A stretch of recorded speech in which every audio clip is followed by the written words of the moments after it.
Hello दोस्तों, तो जैसे कि पिछले क्लास में हमने जाना था कि पूरा पाषाण क्या है, मध्य पाषाण काल, नव पाषाण काल, प्रागैतिहासिक काल के बारे में। तो आज हम पढ़ने वाले हैं हड़प्पा सभ्यता। उसके बाद हमने क्वेश्चन आंसर भी किए हैं पूरा पाषाण काल के रिलेटेड जो भी एग्जाम में आए हुए क्वेश्चन हैं। अब हम हड़प्पा सभ्यता के बारे में स्टार्ट करेंगे कि हड़प्पा सभ्यता या सिंधु घाटी सभ्यता आखिर में क्या है। तो यहाँ पे आज फोर्थ क्लास है, फोर्थ या फिफ्थ क्लास होगा, ठीक है। हड़प्पा सभ्यता, यहाँ पे हेडिंग लगा दो, हड़प्पा सभ्यता, हड़प्पा सभ्यता, ठीक है। ये इसे सिंधु सभ्यता ही बोलते हैं, सिंधु घाटी सभ्यता, ठीक है। तो हड़प्पा सभ्यता, Harappa civilisation and Indus valley civilisation English में बोलते हैं, सिंधु घाटी सभ्यता। तो आखिर हड़प्पा सभ्यता और सिंधु घाटी सभ्यता के बाद कहाँ से स्टार्ट होती है और किसने इसे हड़प्पा सभ्यता बोला, सिंधु घाटी सभ्यता बोला, क्यों बोला गया, ठीक है। तो सारे बात स्टार्ट करते हैं। सबसे पहले बात है, एक बार की बात है, लगभग 1825 या 26 की बात है। पाकिस्तान में हड़प्पा है। हड़प्पा एक गांव था पाकिस्तान में जो रावी नदी किनारे है, ठीक है। वहाँ पे जब भी किसी को कुछ घर बनाना हो या कुछ भी करना हो बनाने के लिए ईंटों से, तो वो वहाँ से गड्ढे मतलब खोदने स्टार्ट किए और वहाँ से जो भी ईंटा निकले उससे अपना घर बना रहे थे, कुछ भी कर रहे थे। जो भी ईंटें निकले, बंदे को जिस भी लगे कुछ बनाना है तो चलो वहाँ से ईंटा निकल रहा है हड़प्पा से, तो ऑटोमेटिक कोई ध्यान नहीं दे रहा ना कि आखिर ईंटें यहाँ से क्यों निकल रहा है। तो एक बंदा था चार्ल्स मेसन, उस समय हमारा इंडिया तो गुलाम था। तो चार्ल्स मेसन ने आके वहाँ पर पूछा बंदों से कि यहाँ पर क्या कर रहे हो। तो बोला कुछ हमें बनाना है घर, तो यहाँ से ईंटें निकाल रहे हैं। तो पूछा कि ईंटें क्यों निकाल रहे हैं यहाँ से, आई मीन कैसे निकल रही है, क्या है यहाँ पे। तो किसी को कुछ मालूम नहीं था, तो उसने बोला कि बस निकल रहे हैं, हमें अपने काम से मतलब है। तो फिर चार्ल्स मेसन ने देखा तो वहाँ से कुछ ईंटें ले लिए, उस पर जाके रिसर्च करना स्टार्ट कर दिया। तो उसे लगा ना कि ये ईंटें तो यहाँ का है नहीं, ये यहाँ पे बना भी नहीं ऐसा टाइप का ईंटा, कोई बहुत पुरानी लग रही है, ऐसा कुछ उस पर रिसर्च करना स्टार्ट किया। तो उसे मालूम चला कि हाँ ये सभ्यता एक है, यहाँ पर सभ्यता एक शहर थी बहुत पुरानी, जिसे चार्ल्स मेसन ने उसको संगल नाम दिया, ठीक है। तो चार्ल्स मेसन ने उस सभ्यता के जो पहला है उसे संगल नाम दिया, संगल, ठीक है। और चार्ल्स मेसन ने बताया कि ये सभ्यता जो है सिकंदर टाइम की है। सिकंदर जब भारत में आया था ना, तो वहाँ पे इसने शहर बसाया था, तो सिकंदर के समय की सभ्यता है जिसे संगल बोला गया, ठीक है। चार्ल्स मेसन ने तो हड़प्पा के बारे में सबसे पहले मैसेज चार्ल्स मेसन ने दिया है, ठीक है। तो लेकिन उसने उस नाम वहाँ उस टाइम संगल नाम से संबोधित किया उस जगह को, संगल, याद रखना ये। और बताया कि हड़प्पा जो है वो सिकंदर के समय के आसपास के, हड़प्पा नहीं सिकंदर के समय के यहाँ पे कोई शहर था। फिर बात दब गई वहाँ पे। बात दबने के बाद फिर बात आई जब इंडिया में रेल बिछ रही थी, जब 1853 से लेकर 56 के बीच में। पहले तो 1848 से लेकर 56 के बीच में एक लॉर्ड डलहौजी जो है ना, वो वायसराय रहता है इंडिया में। वायसराय नहीं, उस समय लॉर्ड आई मीन जनरल रहता है, भारत का जनरल, क्योंकि जो वायसराय का सिस्टम है वो 1856 के बाद आती है। जब 1857 की क्रांति होती है तो 1858 में भारत शासन अधिनियम आता है, तो वहाँ से भारत के गवर्नर जनरल के नाम को हटा करके पद को वायसराय में कर दिया जाता है। तो वो आगे पढ़ेंगे। तो लॉर्ड डलहौजी आता है। तो लॉर्ड डलहौजी जो है ना, ये बंदा बहुत सारे क्रांति लाता है, रेल का स्टार्टिंग यही करता है। सबसे पहले इसने रेल जो है वो गुड्स ट्रेन चलाई थी रुड़की में, उत्तराखंड के रुड़की में गुड्स ट्रेन आई मीन मालगाड़ी चलाई थी 1850 में। उसके बाद इसने पहला पैसेंजर ट्रेन इसने मुंबई से बम्बई से थाने चलाया था 34 किलोमीटर, जिसका नाम था ब्लैक ब्यूटी। और जो इलेक्ट्रॉनिक ट्रेन चली थी उसका नाम था डेक्कन क्वीन। लेकिन सबसे पहला पैसेंजर ट्रेन ब्लैक ब्यूटी चला था 34 किलोमीटर बम्बई से थाने के बीच में, पैसेंजर ट्रेन था वो। तो जब क्रांति आ गई रेलवे बिछाने का, तो पटरी बिछ रही थी। कहाँ से पटरी बिछ रही थी? तो पाकिस्तान के कराची, जो बलूचिस्तान के नीचे साइड में कराची, वहाँ से लेके एक बीच में सिंधु घाटी की तरफ से मिलता है कराची से लाहौर, ठीक है, पंजाब के पास लाहौर है। तो कराची से लाहौर जब ट्रेन बिछ रही थी, तो इसको भी लिखो, कहाँ से ट्रेन बिछ रही थी? कराची टू लाहौर, ठीक है, ट्रेन बिछ रही थी।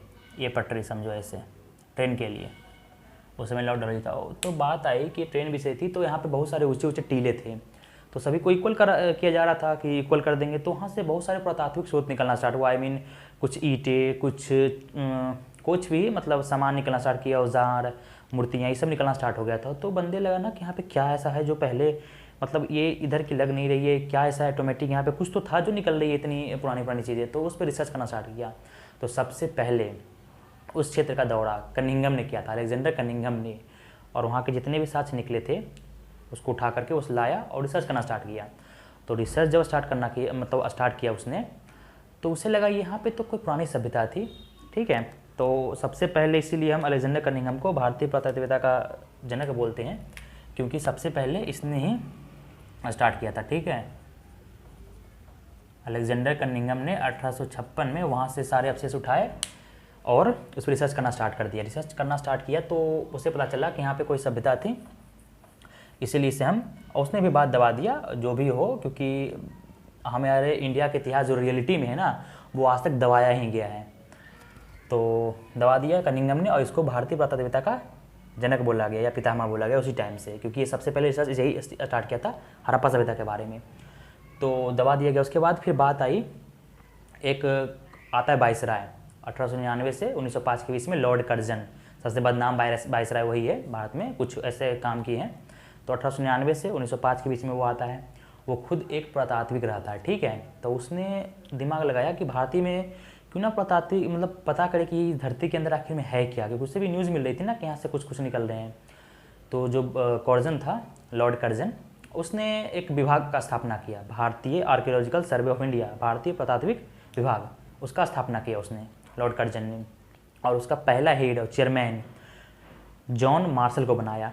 तो लॉर्ड कर्जन ने क्या किया, लॉर्ड कर्जन ने भारतीय पुरातत्व 1905 में भारतीय आर्कियोलॉजिकल सर्वे ऑफ इंडिया, भारतीय पुरातात्विक सर्वेक्षण विभाग का स्थापना किया लॉर्ड कर्जन ने। और उसका सबसे पहला हेड लिख लो यहाँ पे, भारतीय सर्वेक्षण विभाग की स्थापना किया 1905 में, और पहला हेड, और इसका हेड किसे बनाया, चेयरमैन। ठीक है, हेड या अध्यक्ष या मुख्य लिख दो, कुछ भी लिखो। उस समय जॉन मार्शल को बनाया सबसे पहला हेड। और बोला कि लॉर्ड कर्जन ने बोला कि जाओ जॉन मार्शल, देखो इस धरती के अंदर आखिर में यहाँ के भारत के धरती के अंदर कौन कौन से राज दफन है। तो इसे भेज दिया अकेले। तो इसने बोला कि मैं अकेले थोड़ा ना कर लूँगा इतना काम सारे, मुझे अकेले भेज रहे हो। तो इसने अपना मन से बोला जिससे भी लेना है ले लो। तो इसने 2 बंदे का गुट बनाया। ठीक है, एक बंदा था दयाराम साहनी,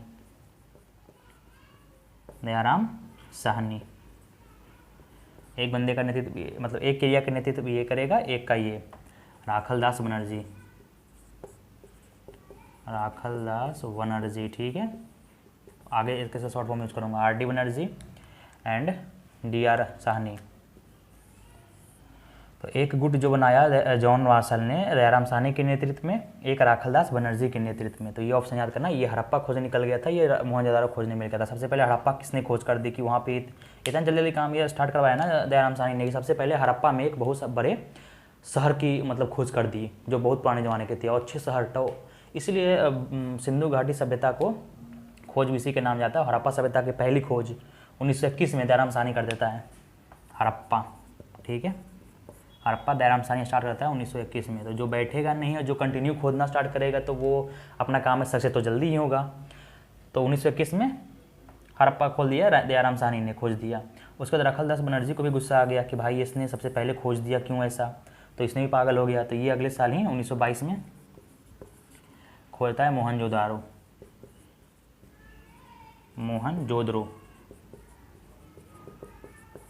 की खोज इसने कर देता है 1921 में। ये रावी नदी किनारे मिलता है। ठीक है, रावी नदी किनारे मिलता है। 483 के आसपास के दोनों के डिस्टेंस है बीच में, और ये मिलता है सिंध नदी। ठीक है, तो ज़्यादा स्थल जब खोजना स्टार्ट किया गया जॉन मार्शल के जॉन मार्शल तो अध्यक्ष मेन थे उस समय, भारतीय पुरातात्विक के उस समय ये हेड थे जॉन मार्शल। इनके नेतृत्व में 2 बंदे थे, दयाराम साहनी और राखलदास बनर्जी।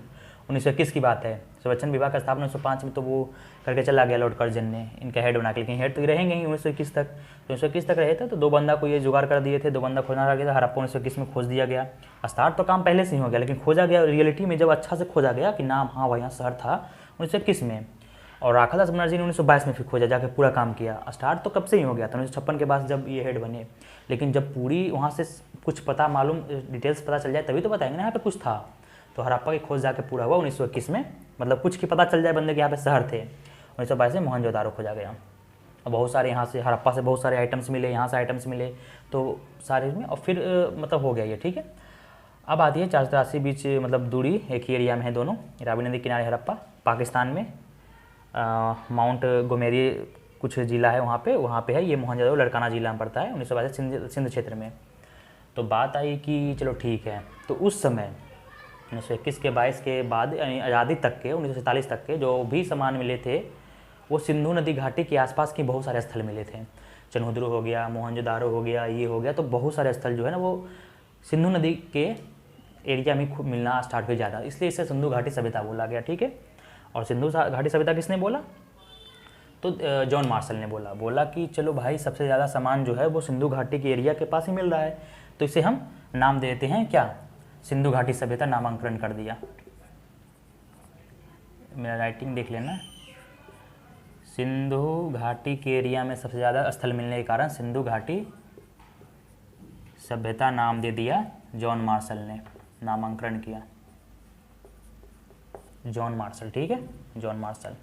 अब सभ्यता किसे कहते हैं? तो एक पार्टिकुलर एक एरिया का लोग एक पार्टिकुलर एरिया के लोग कुछ लोगों के द्वारा जो उस एरिया में रह रहे हैं एक ही तरह के कल्चर को फॉलो करने को सभ्यता कहते हैं। ठीक है, तो सभ्यता के बारे में मालूम हो गया। संस्कृति के बारे में पहले ही बता दी थी आगे वीडियो में। ये सभ्यता किसे कहते हैं? मतलब एक एरिया में जितना भी एक पर्टिकुलर एरिया हो उस एरिया के कुछ लोगों के द्वारा जो उसी एरिया में रह रहे हैं एक ही तरह के संस्कृति को फॉलो करने के सभ्यता बोलते हैं। ठीक है, एक ही तरह के कल्चर फॉलो करने के तरीके को सभ्यता बोलते हैं।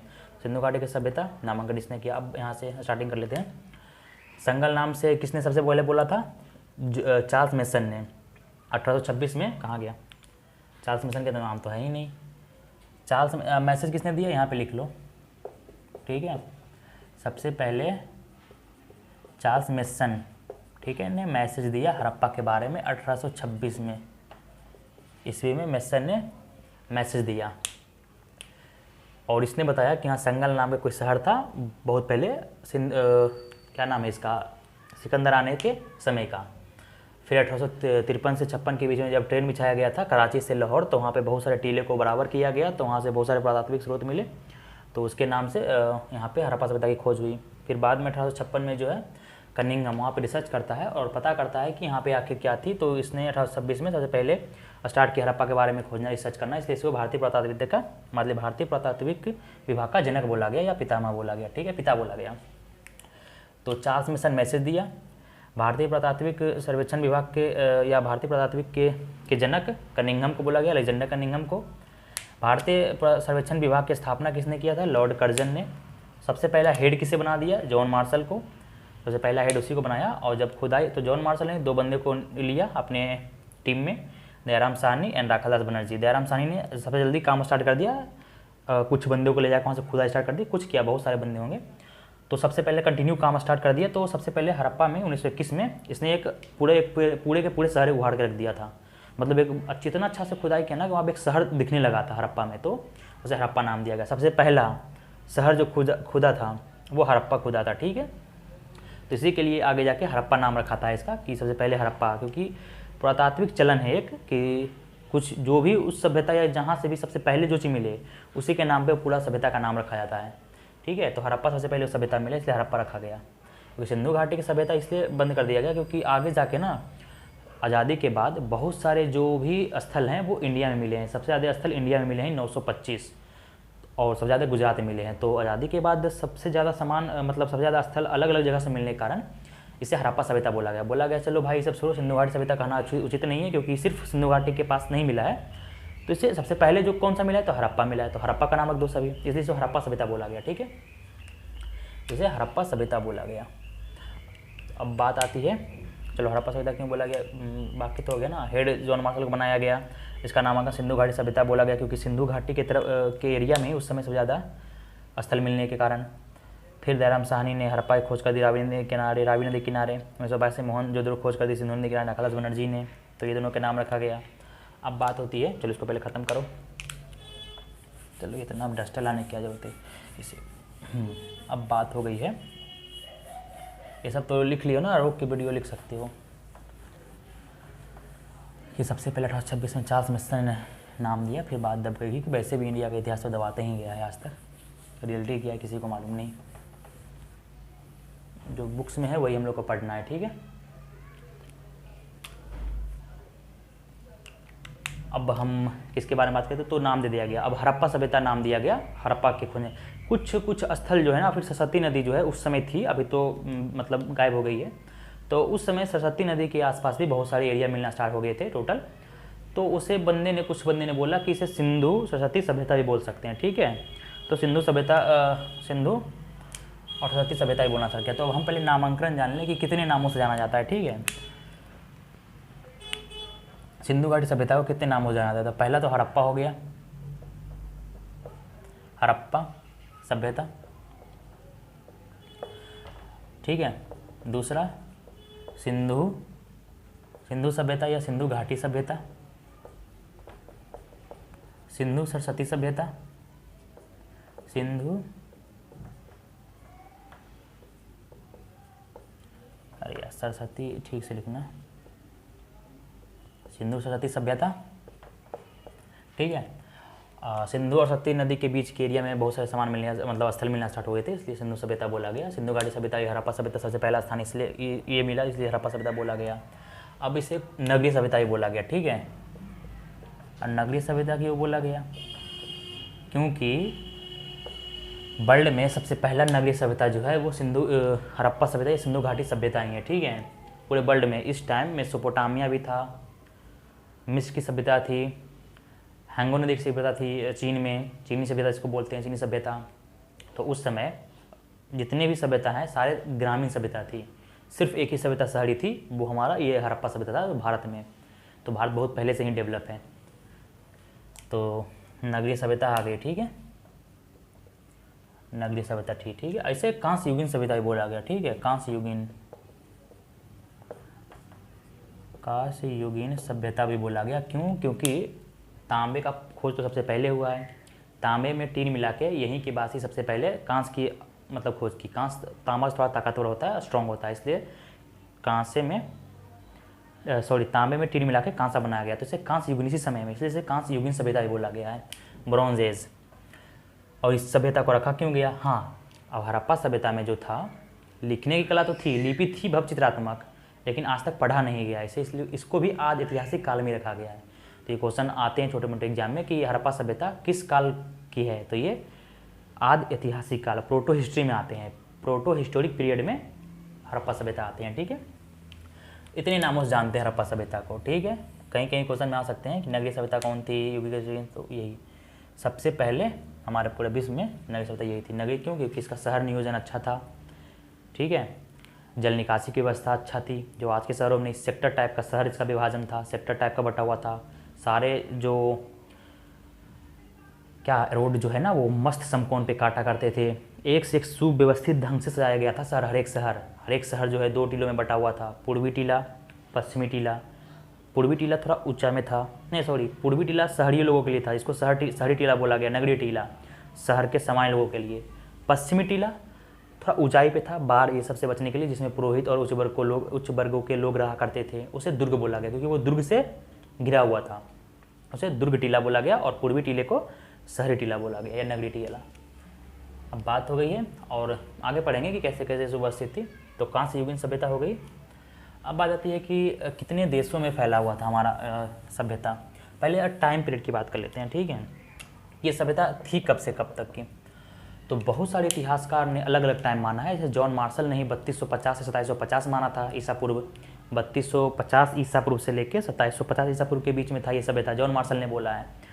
लेकिन जो बहुत सारे अलग अलग और भी थे कुछ बंदे, किसी ने बोला है कि ये सभ्यता तो 2500 से यहाँ थी, किसी ने बहुत कुछ बोला है। लेकिन जो रियल कार्बन डेटिंग सिस्टम से पता चला है, जो सटीक पता चला है और बहुत ज़्यादा सर्वमान्य है, वो है 2500 ईसा पूर्व से लेके।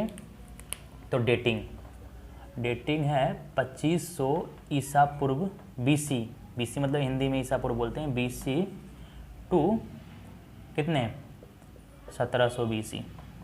इसे आप मानो। अगर इसके क्वेश्चंस अगर कहीं पे आ जाए, कहीं अलग अलग भी रहे ना इसके अगल बगल के, 2400 ईसा पूर्व से 1750 ईसा पूर्व, 2350 ईसा पूर्व से 1700, तो इसी के आसपास मानो, मतलब 2500 BC से 1700 BC थी इसकी time period. Dating carbon dating से पता चला है, ठीक है। और कार्बन डेटिंग क्या है, पोटासियम आर्गन सिस्टम क्या है, आर्गन सिस्टम क्या है, यूरेनियम थ्योरियम सिस्टम क्या है, सारे के बारे में पहले वीडियो में बता चुका हूँ, ठीक है। कि कैसे किससे खोजा जाता है। अब जैसे में बात आई किसी चट्टानों और ज्वालामुखी, जैसे में कार्बन 14 से तो हमें जो सजीवों में प्रेजेंट है, कार्बन 14 सजीवों में प्रेजेंट होता है, उसमें आय कमी के कारण, आय कमी से पता चलता है कि कालांकन का मतलब विधि पता चलता है। लेकिन एक और सिस्टम है जिसमें चट्टान हो, जैसे में उससे पहले के समय के बारे में पता किया जाए, जैसे में तो चट्टानों और ज्वालामुखी जो लावा निकलती है ना, उसमें बने गैसों में जो कमी धीरे धीरे आती है ना, ठंड होने के बाद उसमें फंस जाती है, कैसे सारे सिस्टम में बाद में बताऊँगा। तो वो पोटासियम और आर्गन सिस्टम से पता चलता है। वो बहुत लंबी 1.3 बिलियन साल पहले तक का पता कर सकते हैं उससे। फिर कुछ निर्जीवों में अवशेष हैं, तो uranium and thorium, uranium thorium system से पता कर सकते हैं। ठीक है, तो बहुत सारे सिस्टम है, पैलियोमैग्नेटिज्म सिस्टम है, बहुत सारे सिस्टम है पता करने का डेटिंग। लेकिन सबसे जो सटीक है वो कार्बन डेटिंग है, जो हड़प्पा सभ्यता में काम किया है, कार्बन डेटिंग सिस्टम। तो कार्बन 14 सिस्टम से पता किया। ठीक है, कार्बन 14 पद्धति सिस्टम से पता किया है टाइम पीरियड। ठीक है, कालांकन याद करना। इसकी खोज किसने की? बिलार्ड लिब्बी ने खोज की 1940 में अमेरिका में। ठीक है, तो 2500 BC से 1700 BC, BC मतलब ईसा मसीह के जन्म के पहले, इसके बारे में बता चुका हूँ BC AD में क्या अंतर है। तो ईसा मसीह के जन्म से 2500 साल पहले से लेकर 1700 साल, उल्टा चलती है ना, 2500 के बाद 2400, 2400 के बाद 2000, 2000 के बाद 1800, 1800 1700, ऐसे उल्टा चलती है BC में काल 1 तक। उसके बाद 1 से स्टार्ट होगी ईसा मसीह की जन्म, फिर आगे चलेगी 1 2 3 ऐसे आगे बढ़ेगी। तो इसके बारे में बता चुका हूँ आगे वीडियो में। तो हाँ, कितने देशों में ये विभाग था, हड़प्पा सभ्यता जो हमारी कितने देशों में था? तो हड़प्पा सभ्यता 3 देशों में था, 3 देश। अफगानिस्तान, 3 देश कौन कौन से हैं? अफगानिस्तान, अरे शॉर्ट फॉर्म लिख रहा हूँ, अफगानिस्तान, पाकिस्तान, हिंदुस्तान। ठीक है, इसके इंडिया बोलते हैं। ये 3 देशों में था। सबसे ज़्यादा कहाँ से मिला है? तो इंडिया से मिला है। इंडिया से टोटल आज तक के 925 मिले हैं। पाकिस्तान से टोटल 475 मिले हैं स्थल, हड़प्पा सभ्यता के स्थल। और अफगानिस्तान से केवल 2 मिले हैं। ठीक है, सुरतगोई सबसे उत्तरी था अफगानिस्तान में, 2 मिले हैं। टोटल 1400 से ऊपर स्थल आज तक खोजे गए हैं। सबसे ज़्यादा भारत में जो सबसे ज़्यादा स्थल जो खोजा गया है वो कहाँ खोजा गया है? सबसे ज़्यादा स्थल जो है भारत में वो खोजा गया है गुजरात से। ठीक है, सबसे ज़्यादा स्थल गुजरात से खोजा गया है। लोथल सब यहीं पे है। ठीक है, अब भारत में कितने शहरों में ये था? तो भारत के 7 शहरों में था सबसे ज़्यादा। इसमें पहले लिख देता हूँ मैं, सबसे ज़्यादा स्थल भारत में। अब आता है कितने, भारत के कितने राज्यों में विभक्त था ये? भारत के कितने राज्यों में हड़प्पा सभ्यता फैला हुआ था? तो 7 राज्यों में था। पहले तो कश्मीर हो गया ऊपर में, जहाँ मांदा है सबसे उत्तरीय स्थल। कश्मीर के बाद हरियाणा, पंजाब, राजस्थान। ठीक है, 1 2 3 4 हो गया। राजस्थान के बाद हमारा यूपी भी हो गया। यूपी के बाद हमारा महाराष्ट्र भी हो गया। दायमाबाद महाराष्ट्र में सबसे दक्षिणी स्थल है। कितने हो गए? यूपी, महाराष्ट्र, गुजरात, सबसे ज़्यादा स्थल यहीं मिला था। 1 2 3 4 5 6 7 हो गया। अब हम बात करेंगे कि सब गुजरात में सबसे ज़्यादा स्थल मिला। याद रखने से क्वेश्चन आएंगे, सारे इंपॉर्टेंट क्वेश्चन है और आ जाएंगे ये सब। अब आती है 7 शहर में, 7 मतलब मिला है भारत के 7 राज्यों से, जो सिर्फ उत्तर भारत के एरिया में फैला हुआ था। अब बात आती है, चलो ठीक है, अब हम स्टार्ट करते हैं कि कहाँ से कौन कौन से जगह मिले थे, सबसे उत्तरी स्थल कौन से, ये सब मैं उड़ा देता हूँ यहाँ पे से। ठीक है, अब आती है कि कितने इतने एरिया में फैले थे। टोटल जो है ना ये 13 लाख 13 लाख हो गया। 13 लाख किलोमीटर स्क्वायर में ये फैला हुआ था। 13 लाख किलोमीटर स्क्वायर में ये फैला हुआ था हड़प्पा का सभ्यता आज तक का। ठीक है, अब हम 13 लाख किलोमीटर में फैला हुआ था। इसकी लंबाई मैं बता दूंगा अभी सारे कुछ। तो पहले इसको हटाते हैं, ये त्रिभुजाकार था। अभी मैं इसे मिटा के फिर बताऊंगा अभी अच्छे से, मतलब कि कहाँ से उत्तर में कौन है, दक्षिण में कौन है। ये त्रिभुजाकार था। ठीक है,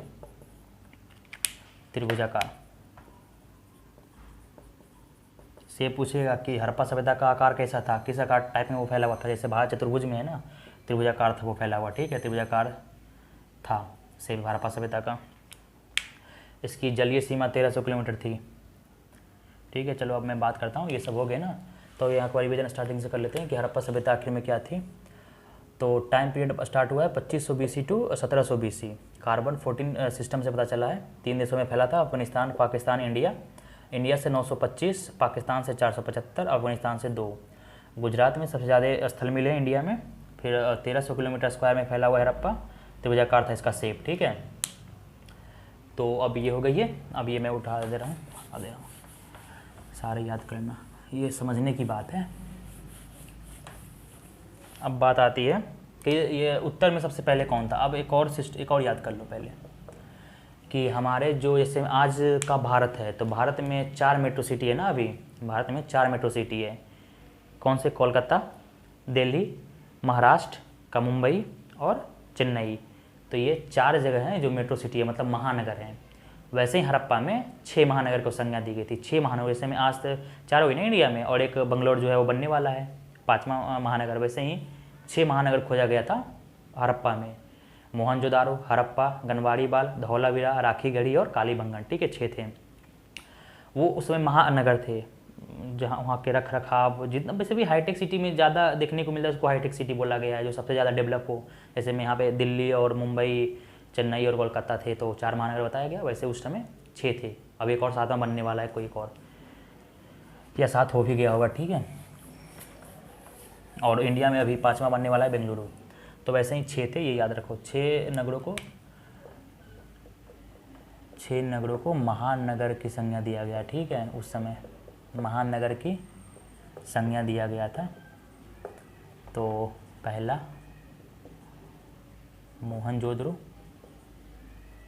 ठीक है, मोहनजोदड़ो के बाद दूसरा हड़प्पा, राइटिंग दिख तो रही है। तीसरा गनवाड़ीवाल पाकिस्तान में। धौलावीरा के बाद क्या हो गया? मोहनजोदड़ो, गनवाड़ीवाल, धौलावीरा के बाद हो गया है राखीगढ़ी, कालीबंगन, 5 हो गया ना, 6 हो गया ना, कालीबंगन, बनमाली को भी शायद उसको 7वां दे दिया जाए।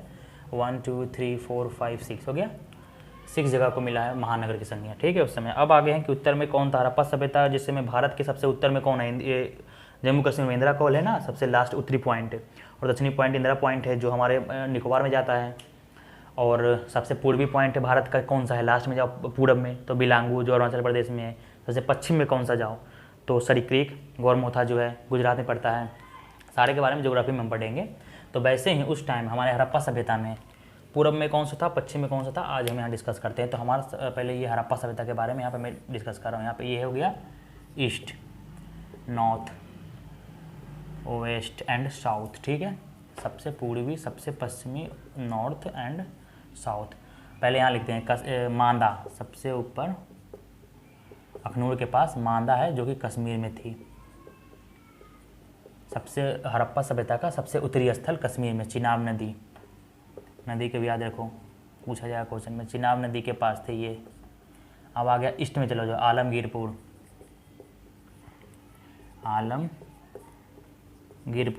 मेरठ में, यूपी में, डिस्ट्रिक्ट याद करो, यूपी के मेरठ में आलमगीरपुर। नदी कौन सी है? हिंडन नदी, ठीक है। दक्षिण में आ जाओ दाइमाबाद, महाराष्ट्र के अहमदनगर में, दाइमाबाद। नदी गोदावरी महाराष्ट्र, ठीक है, गोदावरी नदी, दाइमाबाद महाराष्ट्र के अहमदनगर में जिला जो है वहाँ पे दाइमाबाद मिला था। ये ताम्रप्रशान का स्थल भी है दाइमाबाद, याद रखना। लेकिन हड़प्पा सभ्यता का सबसे दक्षिणी स्थल भी है ये। सबसे पश्चिमी स्थल सुतकांगेडोर,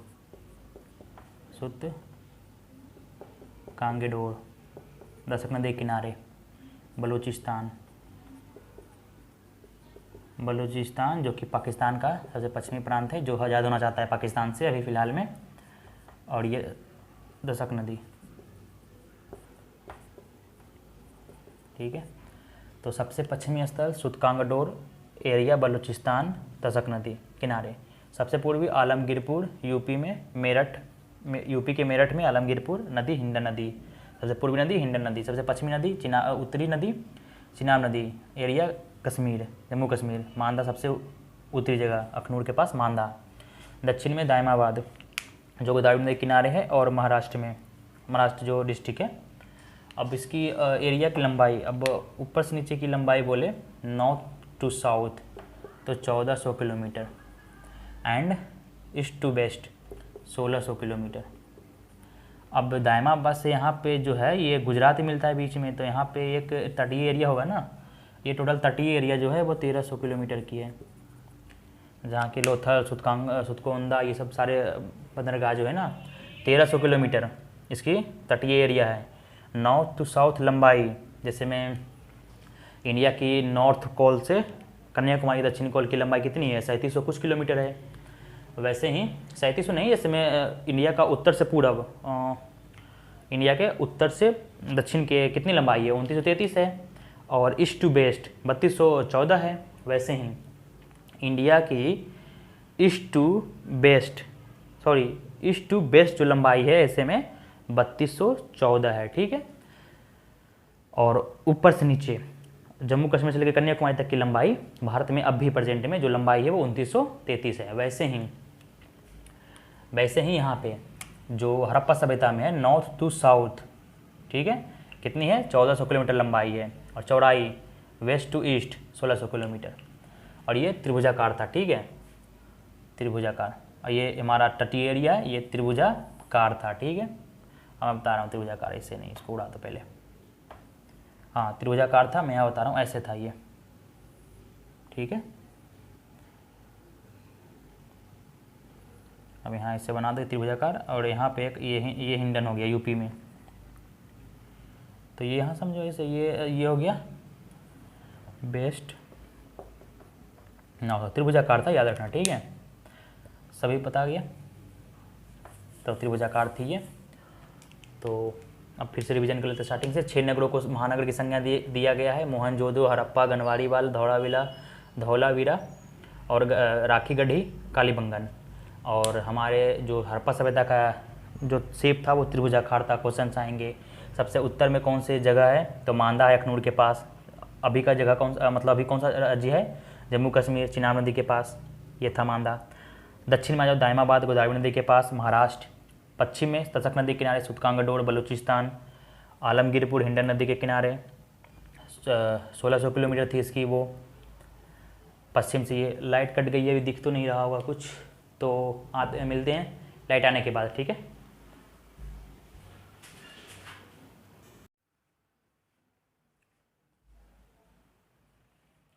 हाँ तो जैसे मैं उस टाइम लाइट कट गई थी तो बीच में रुक गए थे, अब स्टार्ट करते हैं। लाइट आ गई वापस, तो स्टार्ट करते हैं। कहाँ पे थे हम लोग, तो बात थी, हाँ पश्चिमी स्थल थी, उत्तर का ये हो गया, दक्षिण का ये हो गया सबसे पश्चिम, ये पूरब ही आलमगीर पर पूरब में, पश्चिम सुतकांगडोर, मांदा उत्तर में, दायमाबाद दक्षिण में, याद कर लेना ये सब आएगी। अब हम बात करते हैं नॉर्थ से साउथ जो लंबाई थी 1400 किलोमीटर की थी, वेस्ट टू ईस्ट जो थी लंबाई 1600 किलोमीटर की थी, ठीक है। टोटल एरिया 1300 किलोमीटर स्क्वायर में था। वैसे तो इन दोनों में इंटू कर लोगे तो निकल जाएगी, लेकिन लगभग 1300 किलोमीटर स्क्वायर मान लो, ठीक है। तो हो गया ये, तो इसे उड़ाते हैं। तटीय लंबाई जो समुद्र की एरिया जो तटीय लंबाई थी 1300 किलोमीटर की थी, ठीक है, ये हो गया है, इसे हटा दे रहे हैं। ये 6 नगरों को तो मिल गया था यहाँ पे। अब हम बात करते हैं कि ये फेमस क्यों है हड़प्पा सभ्यता, तो इसकी शहरी व्यवस्था थी ना, शहरी व्यवस्था, जल निकासी व्यवस्था, ग्रिड पद्धति सब क्या थी, सारे बात करेंगे। ये सब सारे अच्छे सिस्टम से थे। तो अब बात आती है कि शहरी व्यवस्था कैसा थी इसकी, डैश मारो, शहरी व्यवस्था, शहरी व्यवस्था क्या थी, टाउनशिप प्लानिंग क्या थी इसकी, कैसी थी। तो जो सारे शहर थे ना वो 2 हिस्सों में बटे थे, 2 हिस्सों में काटते थे। एक था उत्तर का, ठीक है, एक था थोड़ा सा नीचे बड़ा सा एरिया जो पश्चिम था, ये पश्चिम था, ठीक है, पश्चिम का था, जो पश्चिमी टीला इसे बोलते हैं, ठीक है, पश्चिम टीला। पश्चिम टीला, ये पूर्वी टीला, पूर्वी टीला, इसे दुर्ग भी बोला गया और इसे नगरीय टीला बोला गया। ठीक है, नगरीय टीला, शहरी टीला, क्योंकि शहर के सामान्य लोग रहा करते थे। सामान्य के मतलब कि जो भी आर्मी, सेना उना तो उस टाइम नहीं थी, जो भी मतलब कारीगर लोग थे जो इस टीला में रहा करते थे, जो कि नीचे थी थोड़ा और पूरब में थी। सॉरी, ये हाँ, ये पश्चिमी टीला हो गया, ये पूर्वी टीला है। पूरब आगे होती है ना, तो ये पूर्वी टीला थी, ये पश्चिमी थी, पश्चिम टीला। ठीक है, ये जो टीला थी ना, ये दुर्ग से घिरा हुआ था, इसलिए इसको दुर्ग बोला गया। मतलब सेफ्टी के लिए इसमें मतलब पुरोहित और उच्च वर्ग के लोग, पुरोहित एंड उच्च वर्ग के शासन करने वाले लोग रहा करते थे। इस टीला में ज़्यादा सेफ्टी था, दुर्गों से घिरा हुआ था और सारे शहर ऐसे ही लगभग कटे हुए थे। सिर्फ धौलावीरा नाम का एक शहर है गुजरात में, जो कि उसका 3 हिस्सा तक कटा हुआ था। जो धौलावीरा थी ना, वो 3 हिस्सों में बटा हुआ था, उसका एक बीच में मध्य भाग भी था धौलावीरा का। तो बाकी शहर ऐसे ही थे कटे हुए 2 भाग में, पश्चिमी टीला, पूर्वी टीला। हर एक शहर के जो लोग हैं, जो पुरोहित और अच्छे वर्ग के लोग हैं, वो पश्चिमी टीला में रहेगा ऊपर की ओर, और जो सामान्य लोग हैं शहर के, वो पूर्वी टीला में रहेगा थोड़ा नीचे। बाढ़ का आने का ये सब ऊपर में रहा करता था, तो वो सब सिस्टम थी। ठीक है, अब हम बात आगे हैं। हाँ, धौलावीरा सिर्फ एक ऐसा जगह है, याद कर लेना, धौलावीरा क्वेश्चन आ जाएगी ये, कि कौन सा ऐसा शहर है हड़प्पा सभ्यता में जो 3 खंडों में बटा हुआ था। ये सब तो बाकी 2 खंडों में थी, धौलावीरा 3 खंडों में थी। ठीक है, धौलावीरा 3 खंडों में थी, एक बीच में मध्य भाग भी था, इससे उड़ा दो। अब आ गई है कि हाँ, ये सब तो ठीक है। अब एक ग्रिड पद्धति क्या थी, हम वहाँ के लोग जो शहर के तो व्यवस्था जान गए कि ऐसा था, पश्चिमी टीला पूर्वी टीला में बटा हुआ था, दुर्ग इससे बोलते थे, आगे शहरी टीला था। चलो ये सब ठीक हो गया। हाँ, अब हम बात करते हैं ग्रिड पद्धति, एक नाम सुना होगा ग्रिड पद्धति। चलो इसको मैं मिटा दे रहा हूँ, ठीक है, इसे रोक के लिख सकते हो तुम लोग। अब हम इसे मिटा के यहाँ ले देता हूँ, ग्रिड पद्धति क्या थी। ग्रिड सिस्टम या ग्रिड पद्धति हिंदी में बोलते हैं, पद्धति। भाई ये थोड़ा ये ठीक कर लेना, ये जो भी वो वर्ड गलत मेरा हो। तो जैसे में एक घर हुआ करता था, ऐसे में ये शहर हुआ करता था, ऐसे शहर, इसकी शहर की व्यवस्था इतनी मस्त से थी ना, हर एक शहर की, कि चकोर टाइप की थी ऐसे, और बीच में एक बहुत चौड़ा सा ऐसे ये राजपथ हुआ करता था। ये मैं मोहनजोदड़ो का एक से बता रहा हूँ। मोहनजोदड़ो में सबसे चौड़ी सड़क जो थी वो 10 मीटर की थी, ठीक है ये, और जो मेन रोड है, और सारे जो काटेंगे ना कोन पे, सारे जो रोड हैं वो समकोण पे काटेंगे, ठीक है। और चलो इधर मैं गली मान लेता हूँ, ये गली हो गया, ठीक है। जो छोटी छोटी है वो गली हो जाती है, वैसे इधर गली हो गई। जिसके दरवाजे जो है ना, घरों के दरवाजे, वो गली की तरफ खुलेगी, मेन रोड पे नहीं खुलेगी। इतनी मस्त तरीके से यहाँ पे बनाया गया था, ठीक है, हड़प्पा सभ्यता, इसलिए शहरी थी। कितनी अच्छी व्यवस्था उस टाइम को, जो आज का सेक्टर, जो आगे आगे भी बहुत सारे शहर डेवलप नहीं है, उस समय डेवलप थी। ये गली हो गई, गली याद कर लेना, गली, रोड, ठीक है, मेन रोड, ये भी मेन रोड लिखो, ये गली, सारे गली, घर ऐसे,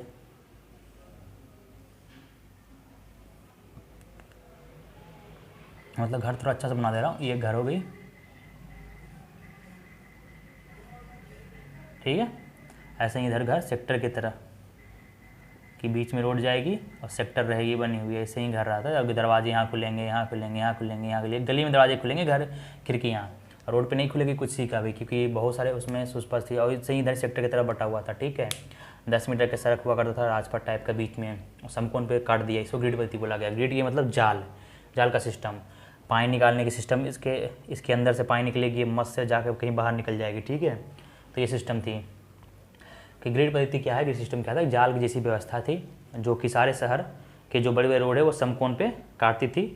और घरों के दरवाजे, मुख्य रोड की तरफ घरों के दरवाजे और खिड़कियाँ, मुख्य रोड की तरफ ना खुल करके गली में खुला करते थे, ठीक है। सिर्फ लोथल एक ऐसा शहर है जो गुजरात में लोथल है, बंदरगाह है वो, उसकी जो दरवाजे और खिड़कियाँ थी वो रोड की तरफ, मेन रोड की तरफ खुला करते थे। याद रखना पॉइंट है कि किस शहर की दरवाजे और खिड़कियाँ रोड की तरफ खुलती थी, मेन रोड की तरफ, वो लोथल थी, ठीक है। सिर्फ लोथल की जो दरवाजे हैं शहर के घरों के, वो मेन रोड की तरफ खुलते थे। बाकी शहर के जो सिस्टम थी ना, उसकी बहुत अच्छे से बैठाया गया था कि घरों के दरवाजे गली में खुलते थे, मेन रोड पे नहीं, इसलिए इसको ग्रिड पद्धति बोला गया। तो ये हो गया, सिस्टम हो गया। अब हम बात करेंगे कि एक घर कैसा रहा करते थे। सारे शहर जो थे ना बहुत अच्छे ढंग से मतलब वहाँ पे सेट किए गए थे, तो एक शहर का एक घर कैसा रहा करता था। जैसे में एक घर हो गया है, ये घर मान लो, हर एक घर कैसा रहा करता था ऐसे मतलब शहरों में। तो ये समझो ये हो गया गेट। तो गेट के अंदर डायरेक्ट घुसोगे तो कुछ नहीं दिखेगा अंदर में, यहाँ पे एक दीवार रहती थी घर में। ये आंगन हो गया, यहाँ पे कुआं, यहाँ पे स्नानागार, यहाँ पे किचन, ये सब हो गया। बहुत सारे घर, रूम, कम से कम 5 से 6 रूम, ठीक है, मतलब 5 से 6 रूम हुआ करते थे एक घर में। तो जैसे मैं घर से, ये रोड है, ये गली है, गली, ठीक है, गली है। अभी जैसे मैं बताया था मैं शहर की व्यवस्था, वैसे ये घर की व्यवस्था है। तो ये गली में बंदे घुस गए यहाँ से, सामने कुछ नहीं दिखेगा अंदर में क्या चल रहा है। ये आंगन है, कुआं, स्नानागार, रसोई घर, इससे जो है ना नाली निकल गई, नाली निकल गई रोड के अंदर। किचन और स्नानागार से नाली निकली जो ढकी हुई थी, रोड के अंदर गई, रोड के अंदर से फिर अंदर अंदर सारी ढकी हुई नालियाँ थी, बाहर कहीं निकल गई किसी जगह पे, ठीक है, बाहर के पानी, क्योंकि वहाँ पे हमेशा हर एक साल में, हड़प्पा सभ्यता में हर एक साल में बाढ़ आती थी, ठीक है। तो बाढ़ के पानी निकालने के लिए बहुत अच्छी ढंग से नालियाँ बनाई गई थी, ठीक है। तो ये घर की सिस्टम है। हर एक घर में 5 से 6 कमरे हुआ करते थे, एक आंगन हुआ करती थी, एक कुआं, कुएं के बगल में स्नानागार, स्नानागार के बगल में रसोई घर। सामने अंदर घुसोगे तो सामने अंदर कुछ नहीं दिखेगा क्योंकि यहाँ दीवार रहती थी। आज की ऐसा नहीं कि घुस जाओ सामने कुछ भी दिख जाए, ठीक है। तो उसमें नहीं, उसमें बहुत अच्छी ढंग से, व्यवस्थित ढंग से थी सब कुछ, ठीक है। ये घर की सिस्टम थी एक घर की हड़प्पा सभ्यता में। नाली की सिस्टम थी। तो सारे चीज़ ख़त्म हो गया हड़प्पा में आज, मतलब सारे चीज़ नहीं, अब मेन बचा है कि हड़प्पा, मोहनजोदड़ो, चनहुदड़ो, धौलावीरा, राखीगढ़ी, रोपर, लोथल, सारे जगह से क्या क्या मिले हैं। लिपस्टिक कहाँ से मिले हैं, मेकअप के सामान, पुरोहितों का आवास, श्रमिक आवास, अन्नागार, स्नानागार, बिल्ली का पीछा करते हुए कुत्ते का चित्र, बहुत सारी चीज़ कहाँ से मिले हैं। पशुपतिनाथ की मूर्ति, इसकी नर्तिका की मूर्ति, तो सारे बात करेंगे अब कल, क्योंकि वीडियो लंबी हो जाएगी। तो ये फर्स्ट पार्ट हो गया हड़प्पा सभ्यता का, सेकेंड पार्ट कल करेंगे, ठीक है। अगर कोई भी इसमें डाउट हो या किसी को समझ में ना आया हो तो वो कमेंट में कुछ भी लिख सकता है, अलाउड है सब कुछ लिखने का, ठीक है। समझ में आए तो गुड लिखना, और जो भी और नहीं समझ में आए या फिर गलत कुछ अगर मैं बोला हूँ और किसी को लगा ये गलत है तो उसके बारे में नीचे लिखना कि आखिर ये नहीं होता, ये होता होगा, ठीक है, या फिर ये हुआ होगा, ठीक है। तो बाकी कमेंट में बता सकते हो जिसको ज़्यादा इसके बारे में और भी है पता। वैसे इतना ही थी, इससे ज़्यादा डिटेल्स कुछ भी नहीं है। और अब ज़्यादा डिटेल्स में और इससे ज़्यादा डिटेल्स थोड़ा और बताना स्टार्ट कर देंगे तो वीडियो और भी ज़्यादा लंबी हो जाएगी, जो कोई काम की है नहीं, ठीक है। तो जो भी इंपॉर्टेंट है, जो अच्छे से एग्जामों में क्वेश्चन आएंगे वो बता दिया हूँ। और टोटल जब हड़प्पा सभ्यता खत्म होगी तो आप फिर क्वेश्चन सेट प्रैक्टिस करना, चाहे वो किसी भी लेवल का हो, यूपीएससी, पीसीएस, कुछ भी नहीं छूटेगी। एक दो क्वेश्चन छूट जाए तो वो तो टॉप थोड़ा ना करना है हर एक एग्जाम में। तो हो गई ये हिस्ट्री हड़प्पा सभ्यता का फर्स्ट पार्ट था, ये पार्ट 1 था, ठीक है। अब पार्ट सेकेंड कल स्टार्ट करेंगे। तो सारा सिस्टम तो हो गया, मतलब अब हड़प्पा में क्या क्या स्टार्टिंग हो गया, सारे कुछ तो हो गया। किसने मैसेज दिया, सबसे पहले चार्ल्स मैसन ने। मैसेज देने के बाद हम पुरातात्विक उस पर सबसे पहले हड़प्पा सभ्यता पे रिसर्च किसने स्टार्ट किया, कनिंघम ने, इसलिए हम उसे भारतीय पुरातात्विक के जनक बोलते हैं। भारतीय पुरातात्विक सर्वेक्षण विभाग का स्थापना 1905 में लॉर्ड कर्जन ने कर दिया। सबसे पहला हेड किसे बना दिया, जॉन मार्शल को। जॉन मार्शल अपने नेतृत्व में 2 बंदे को लिए, दयाराम साहनी और राखालदास बनर्जी। दयाराम साहनी ने सबसे पहले अच्छे से स्टार्टिंग काम कर दिया बहुत जल्दी, इसलिए इसने हड़प्पा खोज दिया। हड़प्पा में एक शहर खोज दिया 1921 में, इसलिए उसे हड़प्पा सभ्यता ही बोला गया। उसके अगले साल 1922 में मोहनजोदारो खोज कर दी, मोहनजोदड़ो की। किसने, राखालदास बनर्जी ने। मतलब ये नेतृत्व में थे इनके, ये से जॉन मार्शल सबसे हेड, उसके नीचे में ये हेड, ये नहीं कि खुद खोदने स्टार्ट कर दिए ये लोग, नहीं, इनके अंदर बहुत सारे मजदूर थे, ये इनके नेतृत्व में हो रहा था काम। फिर आगे 1931 में चनहुदड़ो खोज होती है, और भी फिर रोपल, बहुत सारे होते हैं, आगे पढ़ेंगे कि कहाँ से क्या क्या मिला, किसने खोजा, किस नदी के किनारे है, तो सारे डिटेल्स में पढ़ेंगे आगे, ठीक है। तो ये हो गया। जॉन मार्शल, अलेक्जेंडर कनिंघम और चार्ल्स मिशन में कोई कंफ्यूजन नहीं हुआ। चार्ल्स मिशन सबसे पहले 1826 में मैसेज दिया कि यहाँ पे कोई सभ्यता थी, ठीक है, हड़प्पा के बारे में। जॉन कनिंघम को भारतीय पुरातात्विक के जनक माना जाता है, ठीक है, जो 1856 में सबसे पहले स्टार्ट किए थे रिसर्च करना, लेकिन उसने भी दबा दिया। जॉन मार्शल को भारतीय पुरातात्विकता का हेड बनाया गया उस टाइम जब खुदाई स्टार्ट हुई थी, ठीक है, भारतीय पुरातात्विक सर्वेक्षण विभाग का हेड थे वो, चेयरमैन, अध्यक्ष थे उस टाइम। उसके अंदर में 2 बंदे थे, दयाराम साहनी एंड रखल बनर्जी। फिर आगे जैसे समय जैसे बीतता गया तो अध्यक्ष भी चेंज होंगे ना, तो फिर आगे बहुत सारे आते हैं, मजुमदार आते हैं, BD लाल, BK थापर, बहुत सारे, एकदत्त शर्मा, रूपा शर्मा, बहुत सारे बंदे आते हैं, ठीक है, और अलग अलग जगह की खोज करते हैं, तो अलग अलग बात करेंगे। और इसमें क्या है, हाँ, उसके बाद फिर इसके बाद स्टार्ट करेंगे वैदिक सभ्यता। पहले ये खत्म तो हो जाए अच्छा से। कोई भी डाउट हो नीचे कमेंट बता सकते हैं कोई, ठीक है। तो एक्स्ट्रा नॉलेज तो कुछ भी नहीं, अब ज़्यादा जानने की बात है। तो पहले हम हिस्ट्री खत्म करेंगे, फिर ज्योग्राफी स्टार्ट करेंगे, फिर पॉलिटी स्टार्ट करेंगे, फिर इकोनॉमिक्स स्टार्ट करेंगे, फिर साइंस के आगे चलेंगे, धीरे धीरे कवर करेंगे सारे चैप्टर, ठीक है। फिर मैथ रीजनिंग भी हमारा होगा, स्टार्ट करेंगे सारे कुछ। तो द एंड। और भी तो कोई डाउट नहीं है। अब कोई कमेंट में डाउट पूछेगा तभी उसका रिप्लाई मैं करूँगा आकर, ठीक है। तो मिलते हैं नेक्स्ट वीडियो में।